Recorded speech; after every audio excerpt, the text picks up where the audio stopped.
yesterday we have discussed on the MEMS materials. So, different types of materials which are used for making microsensors and microsystems. Today we will discuss on the properties of the materials which are used for microsensors, MEMS and microsystems. Different kinds of properties of the materials are used for making sensors and actuators, and those properties one by one we will discuss in today's lecture.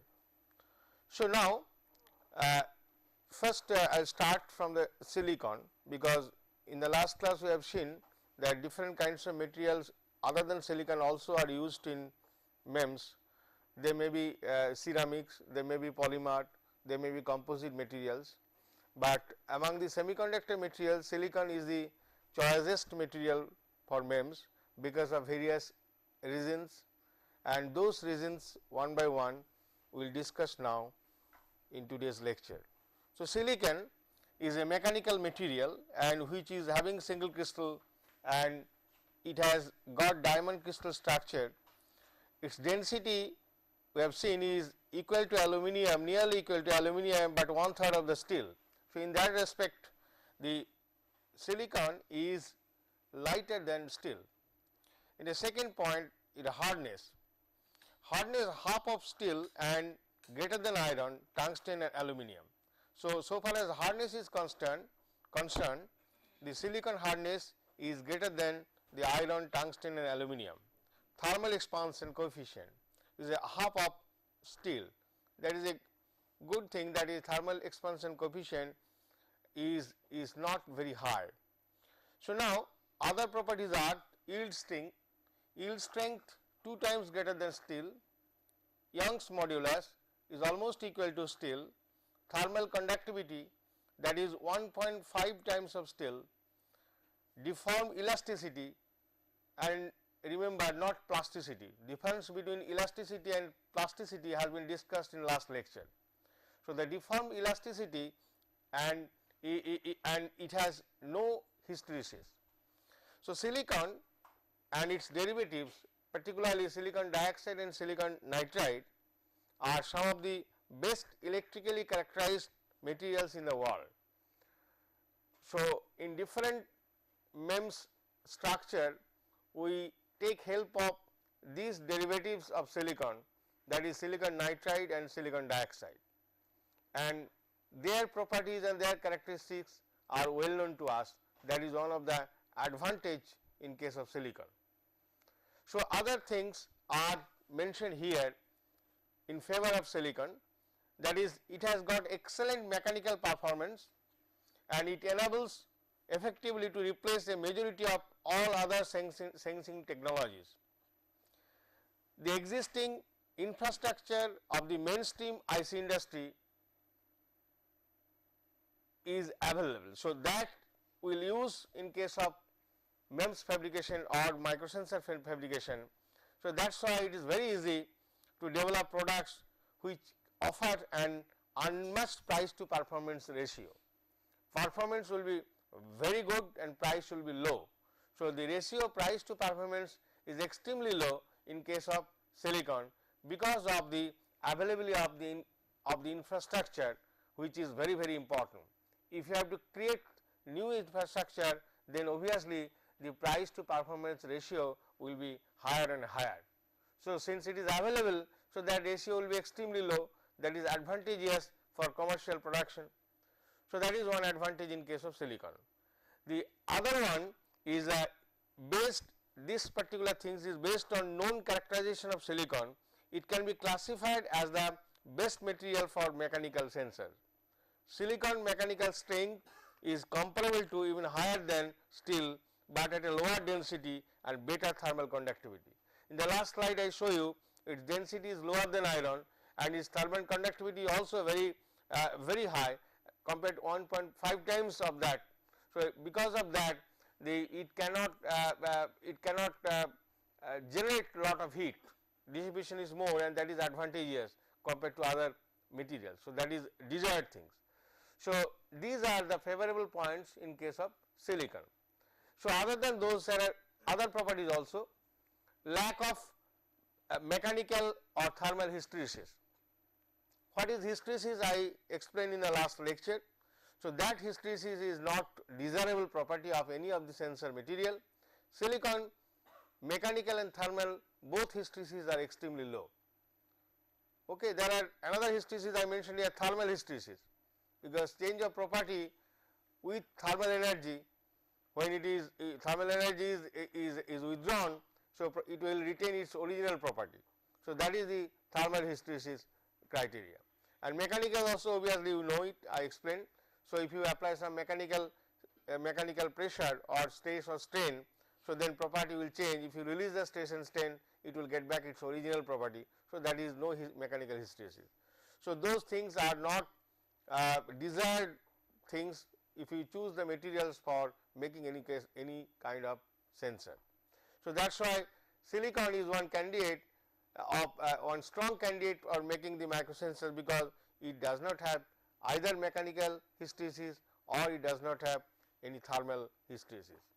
So, other point is high sensitivity to stress, and the piezoresistive effect in silicon has a stress sensitivity 2 orders of magnitude larger than that of the metal strain gauge, which enables fabrication of high output devices with simple electronics.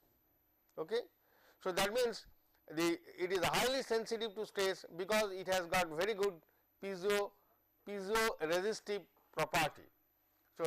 So, that means its resistance will change with the application of pressure. How and what is the basic principle of changing the resistance if you apply pressure on silicon will be explained in next few slides. So, these are the points. Other than those, there are other points: batch manufacturability, that is batch production, the capability of manufacturing completed mechanical structure simultaneously on multiple wafers, each carrying multiple devices. That is the basic principle of batch manufacturability. So, that also reduces the price, and other than those points, few other advantageous points in case of silicons are access to ultra pure material. That means, you can get very good quality, very pure silicon material, because it is used in VLSI. Automatically that technology is established, you can get ultra pure silicon material. Access to advanced semiconductor process, no needs of discussion. Availability of the high volume packaging technologies. Here are some points I would like to mention. Although the packaging technologies are available for VLSI, but in case of MEMS the packaging will be little bit critical, and those critical points, how to circumvent those points, how to recover from those problems, that still lot of research is going on, and here some custom package is required which needs some R&D also in case of MEMS and microsystems. Access to high volume manufacturing equipment and available base for educated silicon processing technologies. So, that means the manpower are available. So, manpower is the one basic thing when you go for any technological development, because you are going to use all the VLSI equipments. So, trained manpower for running those equipments for VLSI process are already available. Those manpowers can be used for making MEMS and micro systems. So, that is why, since available manpower is there, so there is no extra investment for train the manpower. That is one advantage in case of silicon MEMS.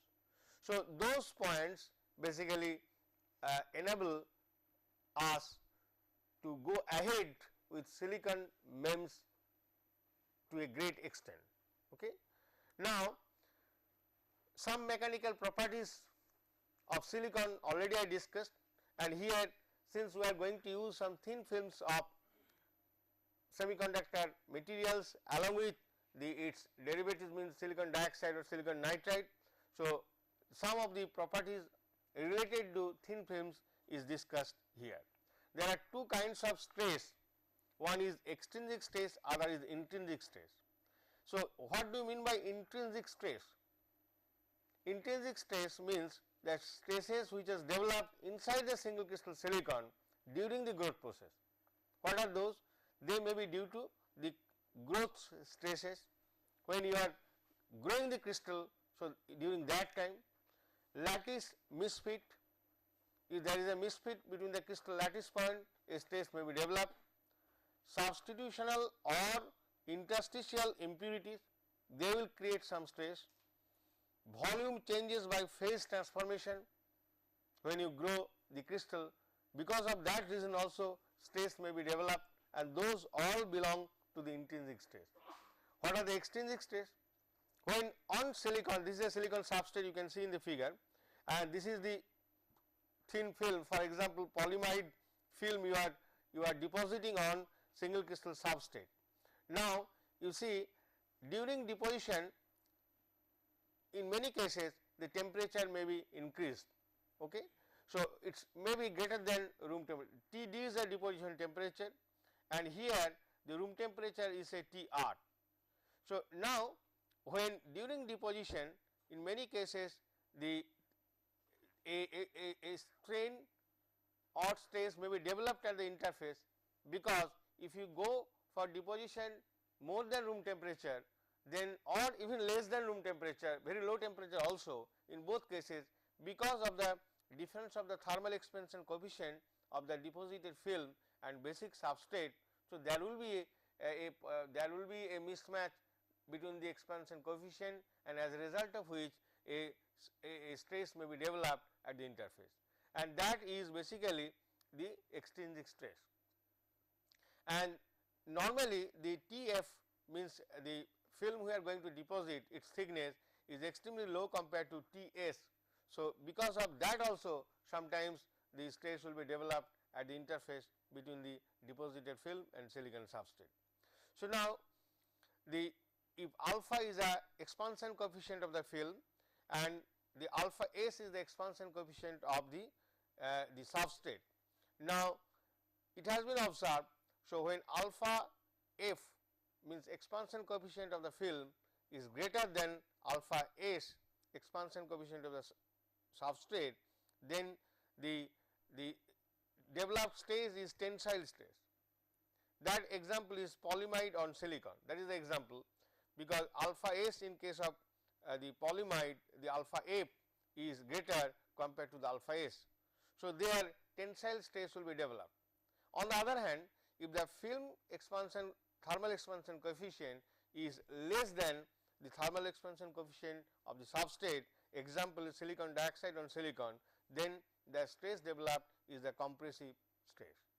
So, this is the two reason when the tensile will be produced or when the compressive stress will be produced, it depends on the thermal expansion coefficient of the deposited film and the substrate. Okay. So, these are the extrinsic stress and intrinsic stress already I told you. So, those are sometimes responsible for some change of the properties of the device, because if that are not matched, then what will happen? There is a deformation of the structure because of this the inherent developed stress, which may be intrinsic or may be extrinsic. Now, here is another thing is mentioned, which is also very important in case of the fabrication of the sensors, which involve lot of deposition of thin films. So, adhesion, that is another property which we must look into, because when you are depositing many kinds of films on different kinds of substrate, so the adhesion between the film and the substrate should be very good.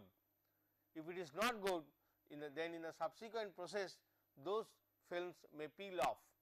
So, in order to avoid that, we have to study the adhesion property of the film with the substrate. Now, this picture shows, you see, because this is the film deposited on some substrate, and after that by micromachining you have removed the substrate from the bottom. So, now if you apply pressure, so then the pressure is applied on the film, that film may be silicon dioxide, maybe silicon nitride, or maybe metallic film, maybe polyimide film, whatever it is. Then if you apply pressure on the film, you see it is there is a chance of peeling off from the substrate. So, this to prevent that, you need the adhesion of the film and the substrate should be extremely good. So, in that case if even we apply pressure, then this portion and this portion the film will not come out. Okay. So, that is required, and in many cases in the during processing you can use the ultrasonic agitation, sometimes abrasion is also used. So, those are some mechanical energy you are applying to the substrate during processing. So, that means during ultrasonic vibration the film should not come out, that is another criteria. Okay. There are some cases of Scotch tape test is being done to see how the adhesion is with the basic substrate. Okay. So, then adhesion is another important property which we have to look into before finalizing a process step for making films on substrate, different kinds of films on different kinds of substrate. Okay. For example, the gold, if you want to deposit gold on silicon and silicon dioxide, it has been observed the adhesion of the gold is not very good with silicon or silicon oxide. So, then sometimes it may be required to put an interfacial layer which will help adhesion of that deposited film with the substrate. In gold we normally use chromium, many of you know that chromium helps adhesion of the gold film with the silicon substrate. Okay. So, that informations are available any handbook of thin films, from where you have to collect the information and accordingly you should go ahead with the process steps. Now, we will come to electronic properties of materials. So, electronic properties materials, many of the properties you know already. So, quickly I will just recapitulate those properties, so that you will refresh yourself the relevant properties which is necessary for making or for modeling or for conceiving some of the new devices, MEMS devices using semiconductor materials. One important property is energy band gap, and energy band gap is known to you. You know it, I believe everybody of you know. So, there are 4 electrons that take part on bonding to adjacent atoms, because 3s2 and 3p2. So, here in p2 there should be 6 capability, but 4 less, that is why these are the 4 valence electrons which are taking part in current conduction mechanism. So, those 4 electrons can easily be detached from the silicon, because these are not closely bound to the nucleus. So, electrons can have discrete quantum states, because energy band is coming from the concept of discrete energy quantum states. Band gap, which is also known as the forbidden gap, is a result when a crystal is formed and the energy states overlap. Here is the conduction band age, is the valency band age. This is the vacuum level E top, and this is the E bottom, is the bottom level. And we know the below valency band, the complete band is mostly filled, above conduction band it is mostly empty. So, the gap between the conduction and valency band is known as the band gap, and which is defined by Eg. So, potentials of atoms overlap and results in a creation of energy bands and energy band gap, that is known to you. Now, free carriers are those that can cross the band gap using thermal energy and take part on conduction mechanism. So, that means for conduction you need some electrons which are free, and that is only possible if you from valency band some electrons are transported into the conduction band by applying energy. So, there are 3 kinds of materials we know, is a insulator, metal, and another is semiconductor. In case of insulator, we know the band gap is extremely large, and is for silicon dioxide is also insulator, it is band gap, it has got the band gap of 8 electron volt. On the other hand, diamond has 5 electron volt. So, these are the band gap of insulator materials, and it would be very difficult for transporting electrons from valency to conduction band in case of silicon dioxide and diamond, because it needs enormous amount of energy if you want to transfer electron from valency to conduction band. On the other hand, another extreme case is a metal, and metals have no gap or it may be having very small gap, because in a conduction band to valency band here you see it is overlap, and in this case is extremely narrow band gap in some of the metals is available. So, there even a small amount of energy, enormous amount of electrons will be transported or transferred from valency band to conduction band. As a result, free electrons density is extremely high and it will have very large conductivity. So, semiconductor is a third class of materials.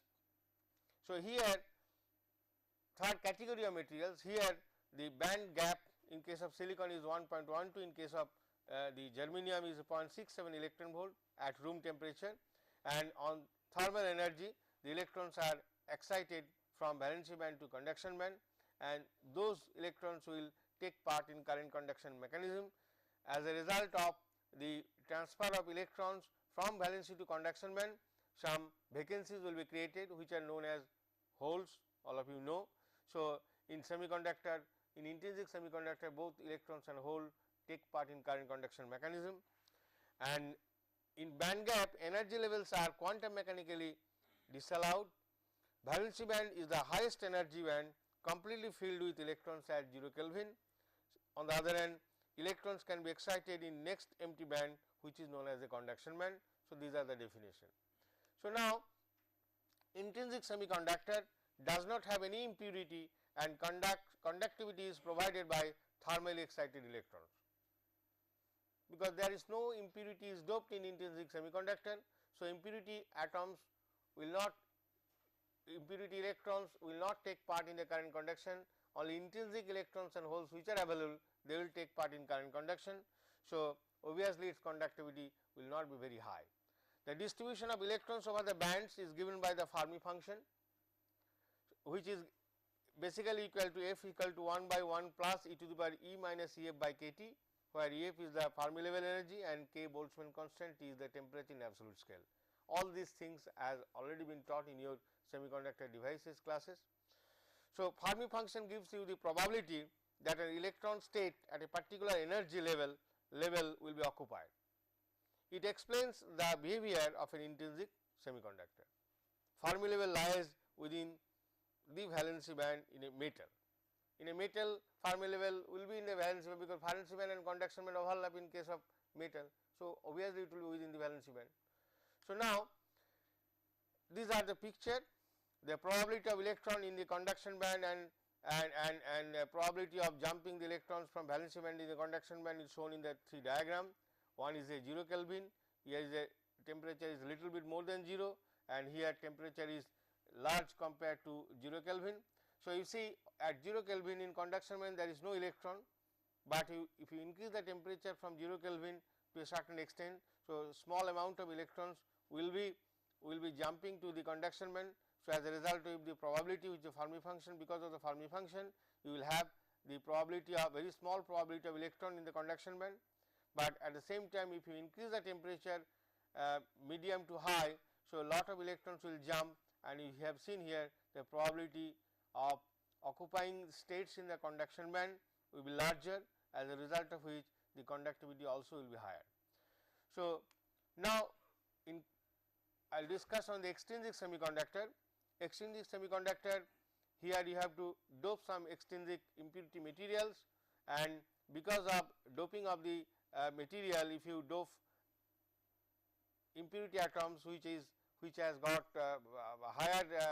higher level of the silicon, that means for example, higher group, if you dope with a phosphorus atom or arsenic atom which is having 5 electrons in the outermost orbit.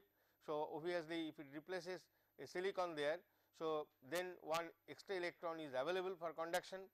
So, here you see, in addition to the thermally generated electrons, you are having much more carriers. These are the free carriers from the impurity atoms. Now, impurity atom if you dope to a large extent, so there are two kinds of the carriers. One are thermally generated carriers, in addition to the extra carriers available from the impurity atoms. So, both the carriers will take part in current conduction mechanism. So, as a result of which conductivity will be higher in case of extrinsic semiconductor N type.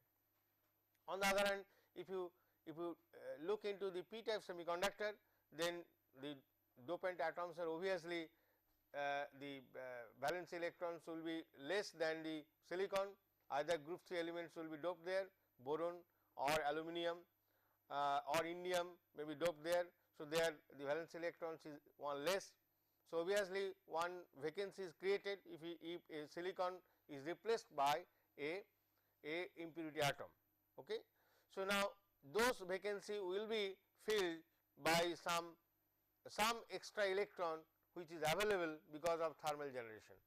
So, and as a consequence of that, the electron which is coming from other place to fill the vacancy, their vacancy will be created.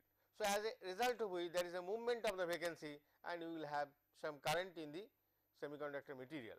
So, those are the basic mechanism of N type and P type semiconductor conductivity or current conduction mechanism in case of extrinsic semiconductors.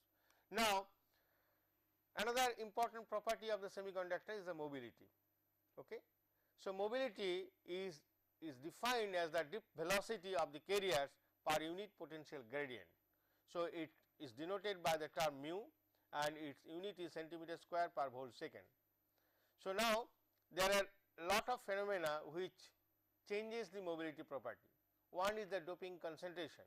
If the doping concentrations are more in a crystal, so then the mobility may degrade, because if dopings are more, so lot of carriers will be there will be chances of high collision, and because of the enhanced collision probability, so mobility may reduce.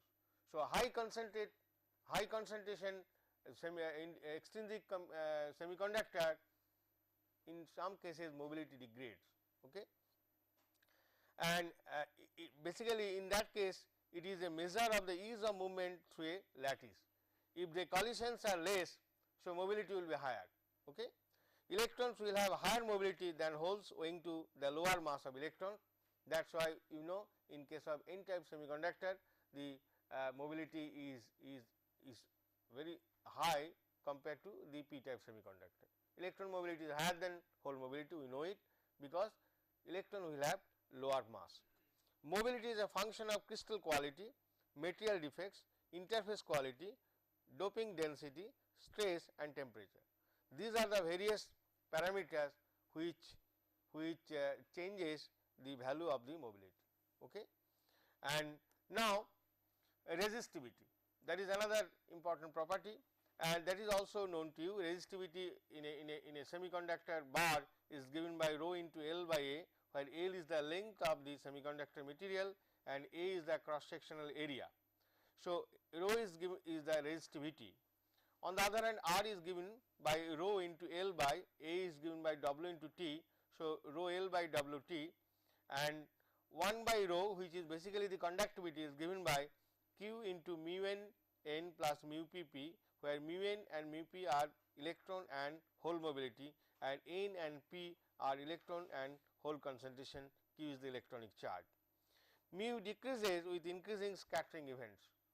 If scatterings are more, mu value will decrease. When these scatterings will be more, so if their impurity atoms are more, so obviously the scattering probability will be more. In that case, mu also decreases. These are known as impurity scattering. There is another scattering which is known as the lattice scattering. Because of that also mobility can degrade. Okay. So, now the mobility variation with the doping concentration is shown in this particular curve. So, here you see the increase of the doping is here, and this is the mobility. Mu in case of electron and hole mobility, both are plotted here at 300 Kelvin, means room temperature. The curve shows that if you increase the doping concentration, the mobility reduces. Mobility reduces, either hole or electron both are reducing. This particular curve shows the resistivity variation with impurity concentration. So, if the impurity concentration are large, so resistivity reduces, conductivity increases, because in the conductivity relation it is n into mu n plus p into mu p, this term is there. If n increases that or p increases, that means doping density increases, obviously the conductivity increase, as a result of which resistivity will go down. Okay. This is the reason of the of this kind of change of the resistivity and the mobility with doping concentration. Okay. Next property is a piezoresistivity. That is another electronic property of the semiconductor material, which is very, very important and which is used for making microsensors.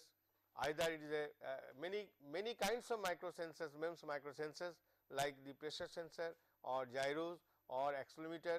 These are based on the piezoresistive property of silicon material. Now, what is piezoresistivity? It is a property of a material where the bulk resistivity is changed by mechanical stresses applied to the material. If you apply mechanical stress or force on a bulk material, then its property, particularly resistivity, will change. That is the piezoresistivity. Now, why it is changing? It is because of different reasons. What are those reasons? There are three reasons. One reason is change of carrier mobility will take place. If you apply pressure on a particular semiconductor body, there is a possibility of change of carrier mobility. What is the second thing? Change of number of charge carriers as a function of volume of material. So, if you apply stress on a body, its volume may change, and because of change of volume, the number of the charge carriers may change, and because of that also resistivity may change, because resistivity is directly related to mobility, resistivity is related to the charge carrier, means doping concentration, is not it. So, because of this to change, the resistivity may change. What is the third parameter? That is volume change, which affect the energy gap between valency band and conduction band. That is another property, important electronic property. If you apply pressure or stress on a particular semiconductor material, its band gap, that means the energy gap between the conduction and valency band may change. Because of the change of the band gap, there is a change will be a change of the carrier density, because the band gap reduces. So, more and more there is a possibility more and more electrons from valency band cross the band gap and it will reach in the conduction band. So, as a result of which resistivity will change, is not it. So, those three things, one is mobility change, another is carrier number density change, and third is the band gap change. So, that because of the three changes, the resistivity will change as a result of applied pressure or stress on semiconductor material. Okay. So, now let us discuss little bit in detail on the piezoresistive effect. Although all materials have piezoresistance effect to some extent, single crystal silicon has a high piezoresistivity along with excellent mechanical properties. Piezoresistance property is available in most of the materials, but in some cases it is very small, in some cases it is very large. Fortunately, silicon material will have very large piezoresistance effect and along with the good mechanical properties. So, it is a good candidate for microsensor. So, fractional change in resistance due to applied mechanical stresses to the material is given by the relation delta R by R is a change of resistance is given by 1 plus twice nu delta L by L plus delta rho by rho. So, here is the nu is the Poisson's ratio. So, this is coming from the mechanical properties, okay, and that is basically delta L by L, that is deformation length changes of the particular the semiconductor material, whether cylindrical or rectangular, delta L will change, as a result of which there is a change in the Poisson's ratio value, and that is reflected in the first term. Second term delta rho by rho, delta rho by rho means resistivity change, and that is because of this mobility change, number density change and all these things. So, there are two things are reflected in two terms. For a cylindrical resistor, this expression is valid. The first term is usually very small and the second term is the dominant term in case of piezoresistance properties, and the second term is basically coming from two reasons. One is the mobility change, another is the band gap change. Okay. So, that we will see how this effects is coming and what are the reason. So, delta rho by rho, the second term of that expression is given by pi into sigma. What is the pi? Pi is a piezoresistive coefficient. In general, delta rho by rho is given by pi L sigma L plus pi T into sigma T, where pi L and pi T are lateral and transverse piezoresistive coefficients. Pi L is lateral piezoresistance coefficient, pi T is a transverse piezoresistive resistance coefficient, and sigma T is a transversal stress perpendicular to the direction of the current flow, and sigma L is the longitudinal stress parallel to the direction of the current flow. Okay. So, these are the general equation for change of the resistivity. There is another parameter which is known as a gauge factor, which I also defined in last lecture, is delta R by R divided by the epsilon and is expressed in percent resistive change per applied strain, that is the gauge factor. Okay. Change of the strain by application of strain, the change of resistance is basically the gauge factor. Okay. Now, this is the relation of electric field and current with the resistivity tensor. So, for a 3D crystal, the electric field vector is related to the current vector by 3 by 3 resistivity tensor. So, here is E1, E2, E3 electric field vectors, I1, I2, I3 is the current vectors is related by this resistivity tensor, and if you see this particular this rho 1, rho 2, rho 5, basically these are resistivity tensor, and this resistivity tensor is given by this expression, and that resistivity tensor is a delta rho 1, rho 2, rho 3, rho 4, rho 5, rho 6 is given by in terms of pi and sigma. Okay. So, here for isotropic conductor, for example, in case of untraced silicon, rho 1, rho 2 and rho 3 is equal to rho. So, rho 1, rho 2, rho 3 will be rho, and rho 4, rho 5 and rho 6 these are 0. So, automatically the whole thing in case of isotropic conductor, when there is no stress, then completely E is equal to sigma into I. This is a conventional relation, but for non-isotropic case, means when we apply stress. So, in that condition E equal to rho into I is that simple relation will not hold, because in that case in different crystallographic direction the stress component will be different, and in that case there are the piezoresistive coefficients will involve, and those piezoresistive coefficients in different crystallographic directions are different. Now, let us define the piezoresistance coefficients pi 11, pi 12 and pi 44. These are the three, pi 11, pi 12 and pi 44. The three piezoresistive coefficients, how they are defined. They are defined in this way, is shown in this picture. You see, this is a resistance, for example. In this resistance, if we apply force along the length of the resistance, then current will flow in the same length. Okay. Across the length you are applying force, current is flowing in the same direction, that is a longitudinal stress you are applying.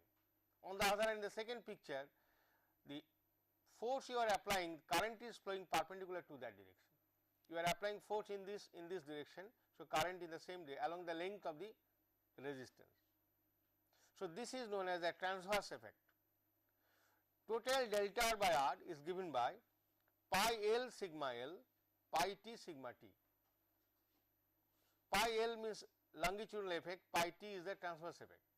So, now we apply a stress on a bulk semiconductor. So, there is a component, longitudinal component and transverse component may be separated. So, longitudinal component into sigma L plus transverse component into sigma 2, their sum will give you the delta R by R. Okay.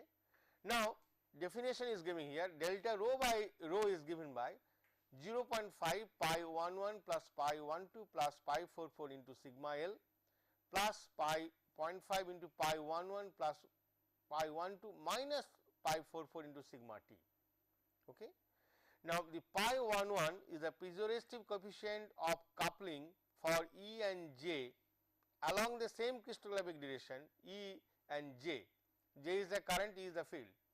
Okay. Field means you are applying voltage and current is also in the same direction. E and J along the same crystallographic direction with tensile stress in the same direction. Pi 11 is due to tensile stress. Okay. In the same direction. Now, pi 12 its definition is piezoresistive coefficient of coupling for E and J along the same crystallographic direction with tensile stress applied normal to the direction of current flow here in this case. Pi 11 in this case and pi 12 in this case. This is normal to the direction of the current flow, they apply stress. Here in the direction of the current flow, they applied stress. So, pi 11 related to here, pi 12 related to this case.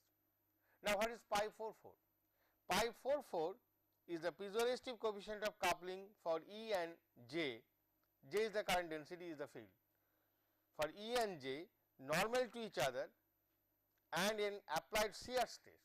So, this is related to shear stress, not the tensile stress. So, if you apply shear stress, in that case the pi 44 E will come into the picture.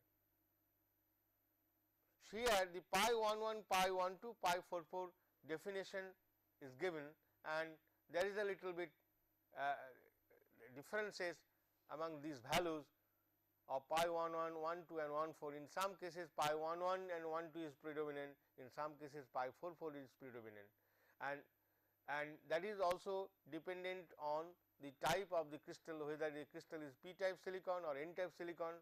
Depending on that the values will change. In some cases we will find that pi 1 and pi 12 are dominant, and in some type of crystal we will find that pi 44 is dominant. So, that is shown in the next view graph. You will see piezoresistive coefficient depend on two things: the orientation of resistor with respect to crystal axis, which I showed you, the type of silicon. One is the orientation, that means whether the orientation of the resistance is along the crystallographic axis or perpendicular to the crystallographic axis, depends on that. And the second is type of silicon, which type of silicon you are using, p type or n type. And for piezoresistive coefficient of p type, 100 silicon oriented in 110 direction are given by this. Pi L is a plus 0.05 pi 44, pi T is minus 0.5 pi 44. This is for p type silicon, this is for n type silicon. In other direction, in 111 and 100 are given by these values. So, in the next slide these values are basically tabulated for comparison. You can see here that n type and p type, resistivity for n type is 11.5 ohm centimeter, p type 7.8. So, pi 11, pi 12 and pi 44 values are given. So, units are here, this multiplied by 10 to the power minus 11 Pascal inverse, multiplied by 10 to the power minus 11 Pascal inverse, multiplied by 10 to the power minus 11 Pascal inverse in case of pi 11, 12 and 14. Now, n type, if you compare these values, you see for n type silicon pi 11 and pi 12 is a large compared to pi 44. That means, these two parameters are dominant. In case of p type, we found that pi 44 is dominant, 138.1 into 10 to the power minus 11 Pascal inverse, but pi 11 and pi 12 are small in the range of 1 to 6 into 10 to the power minus 11 Pascal inverse. So, if you write the fractional change of resistance in case of p type, where the pi 44 is more dominant, then relation looks like this: pi delta R by R is equal to pi 44 by 2 sigma L minus sigma T. For n type, where pi 44 is much less than pi 11, the table shows, and the fractional change of resistance is given by the relation pi 11 plus pi 12 divided by 2 into sigma L plus sigma T. These are the fractional change of resistance due to the piezoresistance effect in case of p type and n type silicon. These relations are very much useful when you do the model analysis of any sensor which utilize the piezoresistive effect of the silicon material. Okay. Now, these are the charts pi L and pi T in case of 100 silicon, and in different orientation how the values are changing in case of p type and n type silicon is shown in this view graph. Those graphs are taken from the IEEE transactions of ED in 1982 from the paper of Y. Kanda. So, in different directions are shown, for example, is 110, 100 and is a 010, and how the values will change in case of n type, the dominant parameter. So, that is shown in this view graph. Now, the piezoresistivity which is used in many cases is also another term defined, which is known as P n into T. So, P is a function of n and T, and that is sometimes known as theoretical piezoresistance coefficient in n and p type, and that is basically when the piezoresistive factor multiplied by the piezoresistive coefficient, it results in actual coefficient which takes care of both temperature and surface concentration, and this is P n T is nothing but the pi values, and with which includes the effect of temperature as well as surface concentration. So, that P n T is plotted with different concentration of the doping concentration of the materials, and for p silicon and n silicon with doping concentration how the P n T is changing. So, that plot shows those values, and that is sometimes from this curve we have to find out the values for our model analysis of the mechanical microsensors. Now, I will discuss little bit on the quantum physical explanation of piezoresistance effect. Quantum physical explanation means here basically from the band theory. So, from the band theory, discretization of the bands, discretization of energy levels which gives you the bands. So, from that angle how the piezoresistance effect is explained, that I will discuss little bit with the help of this diagram. So, this is a EK diagram, and if you apply stress, then band edges are shifted. So, for example, in the EK diagram this is 0 1 0 and this is 1 0 0 k direction, the crystal axis direction, and here the dashed curve is basically the curve. If you apply stress, then the band edges and band lines will be shifted like that. Okay.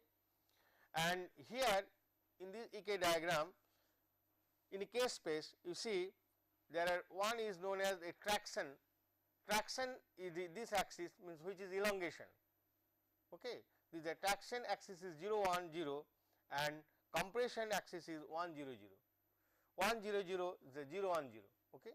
Now, here you see if you apply stress, so in that case in the traction axis this is the original curve and the dash curve is after application of the traction.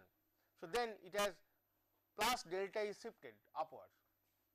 So, plus delta if is shifting upwards, then what will happen? So, in the traction axis, so the gap energy, if delta is shift upward, so the band gap increases. So, because of the band gap increase, so what will happen? So, less number of carriers will have the probability to jump into that level conduction band, because delta E energy band gap has increased. So, probability of jumping that higher gap will less. Okay. But on the other hand, if you apply a compression axis which is 1 0 0, so there you see the band edge of the the Fermi level, the band edge reduces by minus delta E. So, that means here there is a probability of the carriers will be more here. So, that means if you apply the traction axis, that will elongate there is a probability of movement of the carrier from this axis to this axis, because here easily they can jump, but here no. here increase. So, the mobility of the carriers may increase because there is a tendency of movement of the carrier along this compression axis.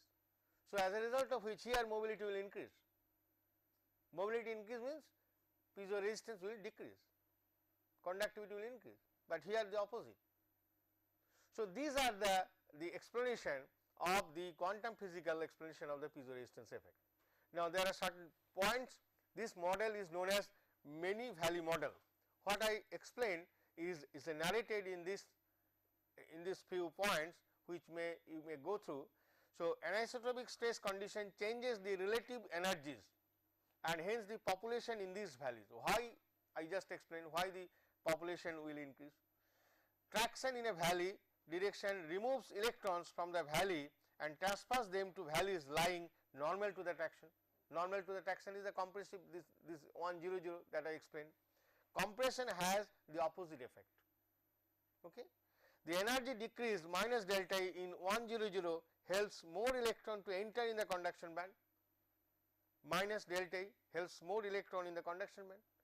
In 010 direction, the minimum required energy increases by delta E, that is shown in the last view graph, and less electron satisfy this condition. Okay. Other points are thus average mobility becomes lower in the direction of traction, which is longitudinal effect, and higher in the direction of the transverse to the traction axis, which is known as the transverse effect.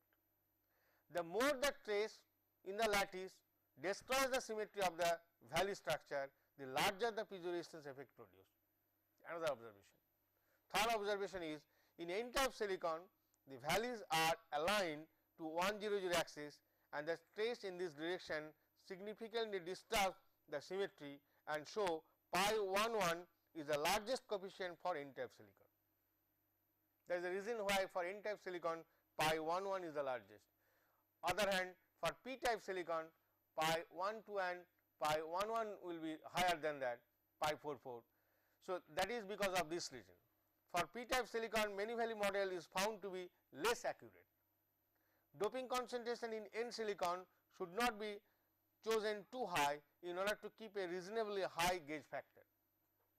Other comment, many valley model predicts a decrease of the piezoresistance effect with increasing temperature because of inter-valley scattering. So, with temperature there is a inter-valley scattering. So, because of the scattering increases, it predicts decrease of the piezoresistance effect. Okay. So, these are the few points on quantum physical explanation. So, I will stop today. Next class I will continue with the properties of the MEMS materials, which are mainly I will discuss the piezoelectric effect and the thermal effect. So, all those effects will be discussed in the next class. Thank you very much.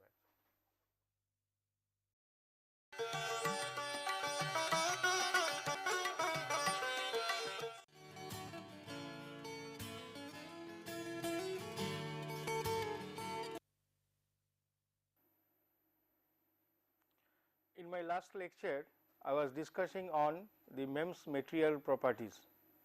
That was not completed.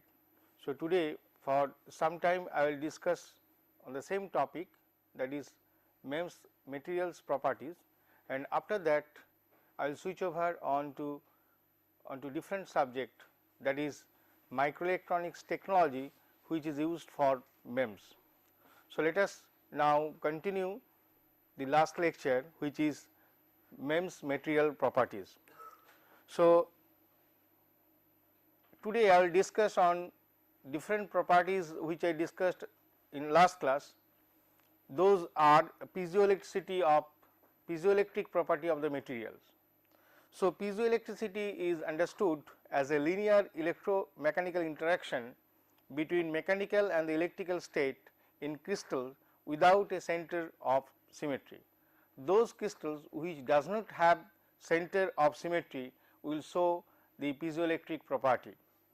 So, basically if a in this figure you can see a piezoelectric material is here, and if we apply the force in the surface of these two surface of this particular material, then you will find that at the surface of the material some charge will be accumulated, and that phenomena is known as piezoelectric phenomena, That means, if you apply force or pressure, the charge will be accumulated at the surface, and there is a different here you can see in the bottom, if you apply stress, that means as a result of stress the strain will be developed inside the material, and as a result of which a realignment of the ions will be there, and at the surface you will get positive and negative charges. So, this phenomena is very useful in case of microsensors and microactuators.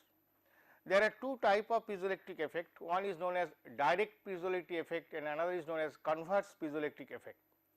The direct piezoelectric effect is used for microsensor and the converse piezoelectric effect is used for actuators, microactuators. So, direct piezoelectric effect basically, if we apply certain external force or pressure on the surface of the crystal, so some charge will accumulate at the surface, as a result of which you will get some voltage. If you connect the two surface with a wire, you will get some voltage. So, that means the is electromechanical, if you apply the mechanical pressure you are getting some electric field that can be used as a microsensor. On the other hand, if you apply certain electric field at the surface of the crystal, then the crystal, inside the crystal there is a movement or strain will be developed, that means mechanical energy or mechanical force will generate. So, that property can be used for designing a microactuator. Casted film on the, this is some sort of spinner arrangement which is used for thick film, sorry, photoresist coating, similar kind of thing is used here. So, here one thing is the material must be in the liquid form, otherwise you cannot spread over the entire slice. So, now this particular thing has certain problem, and this type of film have a high stress value, it will have less dense and more susceptible to chemical attack. Why? The reason is that when you are spreading the film over the chuck, by rotating chuck you are putting the liquid, and then at the same time evaporation takes place. During the evaporation of the solvents, so it leaves some pores. Because of those pores, the film will not be highly dense, and at the same time when you subsequently use those films, so through the pores some other gases may enter, and that is why it is susceptible to chemical attack, because of it is less dense. Okay. So, that is why this particular technique is not that much popular technique, although is used in some typical cases, and here is the actual system, the spin coating system is shown in the diagram. Okay. Now, this is one technique, and other technique is the evaporation technique. That technique I will discuss in the next lecture. Thank you.